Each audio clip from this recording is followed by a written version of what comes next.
Good morning. Welcome back to the Red Mic. Happy Monday. I'm glad you're here. Red Mic messages are leadership and life lessons picked up from 25 years as a public servant, 16 years as a youth football coach and scouting volunteer, and 10 years as a mediocre athlete with far more heart than actual physical ability. Today's Red Mic message: the Quarterdeck breed in your office. Imagine this person: great athlete. They'll block anybody, tackle anybody, run with the ball, throw the ball, catch the ball, kick the ball. Perfect player to follow because they lead by example. You want to play better. You want to lead better. You want to be better when they're around. I've coached kids like that. If you've ever coached kids, you probably have too. Doesn't matter the sport. Every team has that one player who shows up and changes the temperature on that field. They elevate everybody else without saying a word. Believe it or not, Gene Roddenberry sort of understood the same thing about leaders. That's how he created Captain Kirk. And in Star Trek, McCoy refers to Captain Kirk as a quarterdeck breed, kind of commander who belongs in the captain's chair, not in an office as an admiral with a stack of personnel memos or, schematics or any of that sort of stuff. Some people are wired for the front lines, not because they're reckless, but because that's where they come alive, where the work is real, where it's granular, where it's just gritty and get there, do the work, and also where you can see the concrete results of your hard work.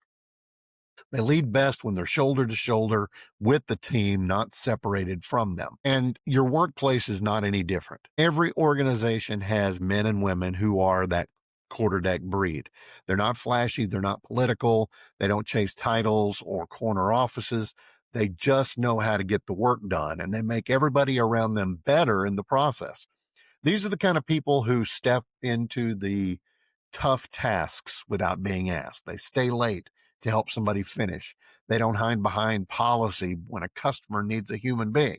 They do the blocking and the tackling of your daily operations so that the mission has a much better chance of success. But here's what happens in too many workplaces: we promote them out of the spot where they're most valuable. We bury them in meetings and spreadsheets and email chains, and we take somebody built for that captain's chair and we hand them a binder. And then we wonder why morale dips, why performance lags, why the culture feels off. Sometimes the problem is not the person, it's that the organization forgot what kind of leader that person is, leading by example. And that quarterdeck breed person, they're not meant to be hidden behind doors, behind walls. They're meant to be in the middle of everything, modeling standards, setting the pace, reminding everyone what good actually looks like. And if you're hearing this and you think that it's you, don't apologize for it. It's not a flaw, it's your wiring diagram. Some people thrive in that bridge chair, not the boardroom. Some leaders change outcomes just by being present and not being promoted into that next level job. Some leaders are at their best when they're still close enough to touch the work. They need to be that captain, not the commodore or the admiral. Now, every workplace I've been in, whether it was government, nonprofit, private sector, these people are the heartbeat of the mission. When you have one on your team, you know it, you feel it. And again, you and everybody around you wants to be better when they are around. Not every leader, again, is meant to be an admiral, and that's a good thing. If you're built for the work, stay close to it. If you're responsible for other people, put the right people in the right seats, even if that means leaving your best athlete on the field instead of promoting them to the press box. Great teams rise because of the people who lead by doing, not just because they have a title. So think about that today, because that's today's Red Mic message. I hope you enjoyed it. I hope you're able to put some of these things in place in your own life.